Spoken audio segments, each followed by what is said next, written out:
700 سال پرانا خزانہ، رکو ابھی کہیں مت جانا، کیونکہ یہ کہانی سن کر تمہارا دل کرے گا کہ کاش یہ میرے ساتھ ہوا ہوتا، مگر جب اختتام آئے گا تو تم کہو گے شکر ہے یہ میرے ساتھ نہیں ہوا۔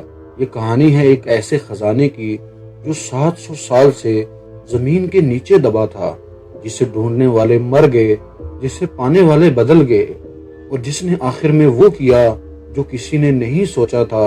اور اس پوری کہانی کا مرکز ایک 18 سال کا لڑکا تھا، جسے خود معلوم نہیں تھا کہ وہ کیا ڈھونڈنے نکلا ہے۔ پہلے ایک کنویں کا حال سنیں۔ ہر گاؤں کی ایک کہانی ہوتی ہے جو بزرگ راتوں کو سناتے ہیں۔ اس گاؤں کی کہانی تھی ایک کالا کنواں۔ گاؤں کے مشرقی کنارے پر پرانے درختوں کے پیچھے ایک کنواں تھا جو کسی کو یاد نہیں تھا کہ کب بنا۔ پانی اس میں کبھی نہیں تھا، مگر آواز ہمیشہ تھی۔ رات کو اس کنویں کے پاس سے گزرو تو نیچے سے ہوا کی ایک عجیب سی سرسراہٹ آتی تھی۔ گاؤں کے بزرگ کہتے اس کنویں کے نیچے بادشاہ کمال الدین کا خزانہ ہے، 700 سال پرانا ہے، سونا، چاندی، ہیرے، جواہرات، مگر جو بھی اسے ڈھونڈنے گیا واپس نہیں آیا۔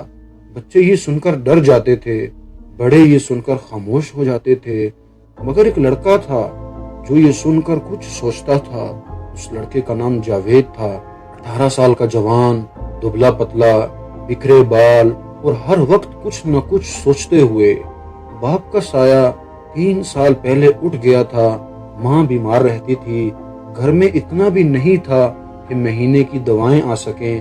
جاوید دن کو کھیتوں میں کام کرتا، شام کو بازار میں مزدوری کرتا، رات کو ماں کے پاس بیٹھتا، مگر ایک چیز تھی جو وہ چھپا کر کرتا تھا کہ وہ پرانی کتابیں، تاریخ، نقشے، بادشاہوں کی کہانیاں پڑھتا تھا۔ اور انہی کتابوں میں ایک دن اسے بادشاہ کمال الدین کا ذکر ملا۔ کتاب پرانی تھی، زرد رنگ کی، اور کچھ صفحات گلے ہوئے، مگر ایک جملہ صاف تھا کہ بادشاہ کمال الدین نے اپنی موت سے پہلے سارا خزانہ اس جگہ دفن کیا ہے جہاں پانی نہیں مگر راستہ ہے، اور راستہ وہی جانتا ہے جو ستاروں کو پڑھ سکے۔ جاوید نے یہ جملہ 3 بار پڑھا اور سوچا کہ ایسی کون سی جگہ ہو سکتی ہے کہ پانی نہیں مگر راستہ ہے۔ اس کے ذہن میں کالا کنواں آیا۔ اس نے کتاب بند کی اور رات بھر نہیں سویا۔ اگلے دن جاوید نے اپنے بچپن کے دوست سلیم کو بلایا۔ سلیم موٹا، ہنس مکھ، ہر کام میں جاوید کا ساتھی۔ جاوید نے اسے سب بتایا۔ سلیم نے سنا، پھر لمبی سانس لی اور بولا، جاوید تم ٹھیک تو ہو نا؟ وہ کنواں سب کو نگل لیتا ہے۔ جاوید نے پوچھا، کتنوں کو نگلا ہے؟ سلیم بولا، دادا کہتے تھے 3 آدمی گئے واپس نہیں آئے۔ پوچھا، کب گئے تھے؟ سلیم نے بتایا کہ 50 سال پہلے۔ جاوید نے کہا، سلیم 50 سال میں دنیا بدل جاتی ہے، اور وہ لوگ اندھیرے میں گئے تھے، بغیر کسی نقشے کے، بغیر کسی علم کے۔ میرے پاس کتاب ہے۔ سلیم نے آنکھیں چھوٹی کی اور بولا، کیا تم جاؤ گے؟ جاوید نے کہا، جی ہاں۔ سلیم نے پھر پوچھا، اکیلے جاؤ گے؟ جاوید نے کہا، نہیں، تمہارے ساتھ۔ سلیم نے آسمان کی طرف دیکھا اور کہا، میری ماں مجھے مارے گی۔ جاوید نے کہا، پہلے خزانہ مل جائے پھر ماں کو بھی منا لینا۔ سلیم نے ایک لمحہ سوچا اور بولا، کب چلنا ہے؟ مگر کوئی تیسرا بھی تھا جو یہ سن رہا تھا۔ گاؤں کا سب سے امیر آدمی، یعنی چودھری بشارت، پیسے کا بھوکا، زمین کا لالچی، ہر بات میں اپنا فائدہ تلاش کرنے والا، اس کا نوکر پاس کھڑا تھا۔ بالکل اسی وقت جب جاوید اور سلیم بات کر رہے تھے، نوکر نے رات کو چودھری کو بتایا۔ چودھری کی آنکھیں چمکنا شروع ہو گئیں اور نوکر سے پوچھا، وہ لڑکا کتاب لایا ہے اور کیا نقشہ ہے اس کے پاس؟ نوکر نے جواب دیا، لگتا ہے کہ اس کے پاس نقشہ موجود ہے۔ چودھری نے کہا، اسے خزانے تک پہنچنے دو، پھر خزانہ میرا ہوگا۔ اور اسی رات چودھری نے اپنے 2 طاقتور آدمی تیار کیے۔ جاوید نے 3 راتیں کتاب پڑھتے ہوئے گزاری، یعنی کمال الدین کی تاریخ، اس کا خزانہ، اور وہ جملہ کہ خزانہ اسے ملے گا جو ستاروں کو پڑھ سکے۔ جاوید نے آسمان کا نقشہ دیکھا، پرانی کتاب میں ستاروں کی پوزیشن تھی۔ اس نے حساب لگایا کہ سال کے ایک خاص مہینے میں ایک خاص رات کو 3 ستارے ایک لائن میں آتے ہیں اور وہ لائن کالے کنویں کی طرف اشارہ کرتی ہے۔ جاوید نے تاریخ دیکھی، وہ رات 3 دن بعد تھی۔ آدھی رات ہوئی تو جاوید اور اسلم کالے کنویں کے پاس کھڑے تھے۔ آسمان پر چاند نہیں تھا بلکہ صرف ستارے تھے، اور 3 ستارے واقعی ایک لائن میں تھے۔ جاوید نے رسی نکالی اور لالٹین جلائی۔ سلیم کا دل دھڑک رہا تھا، پھر بولا، جاوید کیا واقعی خزانہ ملنے والا ہے؟ جاوید نے کہا، سلیم اگر ڈرنا ہے تو یہاں ہی رک جاؤ۔ سلیم نے گہری سانس لی اور بولا، نہیں، میں ساتھ آتا ہوں۔ جاوید نے کنویں کے اندر جھانکا، نیچے اندھیرا تھا، مگر اس اندھیرے میں ہوا کی وہ سرسراہٹ تھی جو بزرگ بتاتے تھے۔ جاوید نے رسی باندھی اور اترنا شروع کیا۔ نیچے اترتے اترتے جاوید نے دیکھا کنواں 20 فٹ بعد جا کر ختم نہیں ہوتا، بلکہ ایک طرف ایک راستہ تھا، تنگ سا مگر پتھریلا۔ جاوید کا دل اچھل پڑا۔ سلیم بھی اتر آیا۔ دونوں نے لالٹین اٹھائی اور راستے میں قدم رکھا۔ دیکھا راستہ لمبا تھا اور ساتھ ٹیڑھا اور تنگ بھی۔ سلیم بڑبڑا رہا تھا، جاوید اگر یہاں کوئی سانپ ہوا تو میں تمہیں معاف نہیں کروں گا۔ جاوید نے کہا، سانپ کو بھی ڈر لگتا ہے، چپ رہو، وہ بھی ڈرتا ہے، یہ فلسفہ بعد میں سنانا، ابھی چلتے رہو۔ پھر اچانک راستہ کھل گیا۔ ایک بڑا کمرہ، پتھر کی دیواریں، پرانے نقش اور درمیان میں صندوق تھے۔ 1 2 نہیں بلکہ 7 تھے، سب بند اور سب پرانے تھے اور سب بھاری تھے۔ سلیم نے آہستہ سے کہا، یا اللہ۔ جاوید خاموش تھا، آنکھیں پھاڑے۔ اس نے پہلا صندوق کھولا، اس میں سونے کے سکے اتنے کہ لالٹین کی روشنی میں پورا کمرہ چمک اٹھا۔ پھر دوسرا صندوق کھولا، اس میں چاندی کے برتن، ہار اور کنگن تھے۔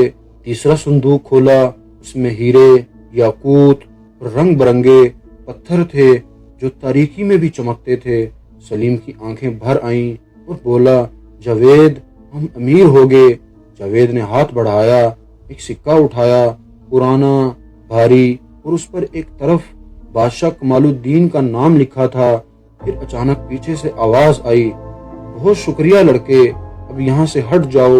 جاوید اور سلیم نے پلٹ کر دیکھا کہ 2 بڑے آدمی کھڑے تھے، یعنی چودھری بشارت کے آدمی۔ ہاتھوں میں لاٹھیاں تھیں اور ان کے پیچھے خود چودھری بشارت کھڑا تھا، موٹا، خوش اور لالچی مسکراہٹ کے ساتھ۔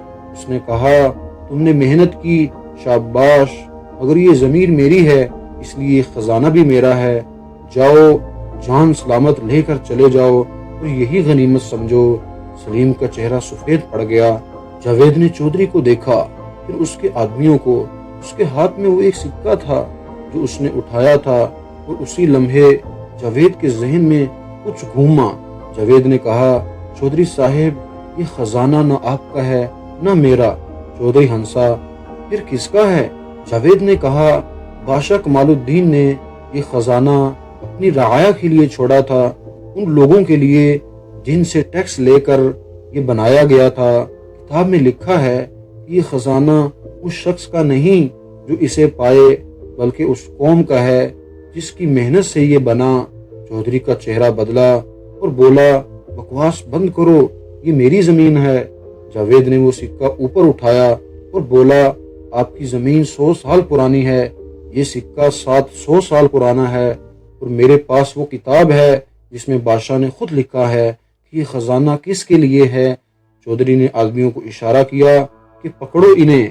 پھر اچانک اوپر سے آوازیں آئیں۔ جاوید اور سلیم سے پہلے ایک اور شخص اس کنویں پر آیا تھا، قاضی صاحب، گاؤں کے سب سے معزز بزرگ تھے۔ جاوید نے 3 دن پہلے انہیں کتاب دکھائی تھی اور کہا تھا، اگر ہم 3 دن بعد کنویں سے واپس نہ آئیں تو آپ آ جانا۔ قاضی صاحب اوپر کنویں کے پاس 10 گاؤں والوں کے ساتھ بیٹھے تھے اور چودھری کے آدمیوں کو روکے ہوئے تھے جو باہر کھڑے تھے۔ جب اندر سے آوازیں آئیں، قاضی صاحب خود اتر آئے۔ چودھری نے قاضی کو دیکھا اور اس کی مسکراہٹ ختم ہو گئی۔ قاضی صاحب نے کتاب کھولی اور پڑھا، میں کمال الدین اپنی موت سے پہلے یہ وصیت کرتا ہوں کہ میرا خزانہ میری رعایا کے کام آئے، غریبوں کے گھر، بیماروں کی دوا، یتیموں کی پرورش کے لیے۔ جو اسے اپنے لیے لے اس پر میری بد دعا ہے۔ کمرے میں خاموشی چھا گئی۔ چودھری کے آدمی آہستہ آہستہ پیچھے ہٹنے لگے۔ چودھری کا چہرہ دیکھنے والا تھا۔ اگلے ہفتے پورے علاقے میں خبر پھیل گئی کہ خزانہ نکلا ہے، اور وہ بھی 700 سال پرانا۔ قاضی صاحب کی نگرانی میں حساب ہوا، گاؤں کا نیا میٹھا پانی کا کنواں بنایا گیا، بیماروں کے لیے دوائیں آئیں، غریب بچوں کا اسکول بنایا گیا، اور جاوید کی ماں کے علاج کا پورا انتظام بغیر کسی سے مانگے ہوا۔ ایک دن سلیم نے جاوید سے کہا، یار ہم اتنا سونا چھوڑ آئے، کبھی کبھی دل کرتا ہے کہ کاش تھوڑا رکھ لیتے۔ جاوید مسکرایا، کھڑکی سے باہر دیکھا، جہاں نئے اسکول میں بچے پڑھ رہے تھے، جہاں کنویں سے عورتیں پانی بھر رہی تھیں، جہاں ایک بوڑھی عورت دوا لے کر جا رہی تھی۔ جاوید نے کہا، سلیم پہلے وہ سونا مٹی میں تھا، اب لوگوں کی زندگیوں میں ہے، بتاؤ کہاں زیادہ چمکتا ہے؟ سلیم خوش ہو گیا، پھر آہستہ سے بولا، یار تم بچپن سے ہی عجیب ہو۔ جاوید نے ہنس کر کہا، اور تم بچپن سے ہی میرے ساتھ ہو، اس لیے تم بھی عجیب ہو، اور دونوں ہنس پڑے۔ سورۃ النحل میں اللہ تعالیٰ فرماتا ہے، ترجمہ، اور جو کچھ تمہارے پاس ہے وہ ختم ہو جائے گا، اور جو اللہ کے پاس ہے وہ باقی رہے گا۔ معلوم ہوا کہ صرف اپنی بجائے سب کے لیے سوچنے والے ہمیشہ کامیاب ہوتے ہیں۔ اللہ تعالیٰ ہم سب کو دوسروں کے لیے مددگار بننے کی توفیق عطا فرمائے، آمین۔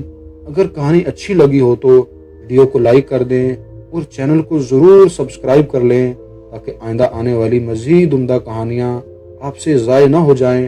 اور اگلی ویڈیو کس موضوع پر ہونی چاہیے، اپنی پسندیدہ کہانی کا نام کمنٹس میں ضرور لکھیں۔ انشاءاللہ ہماری کوشش ہوگی کہ آپ کی پسندیدہ کہانی کے ساتھ نئی ویڈیو لے کر حاضر ہوں۔ ہماری بھرپور دعا ہے کہ اللہ تعالیٰ آپ کی زندگی کو خوشیوں سے بھر دے۔ کمنٹس باکس میں آمین ضرور لکھیں۔ اپنا خیال رکھیں۔ اللہ حافظ۔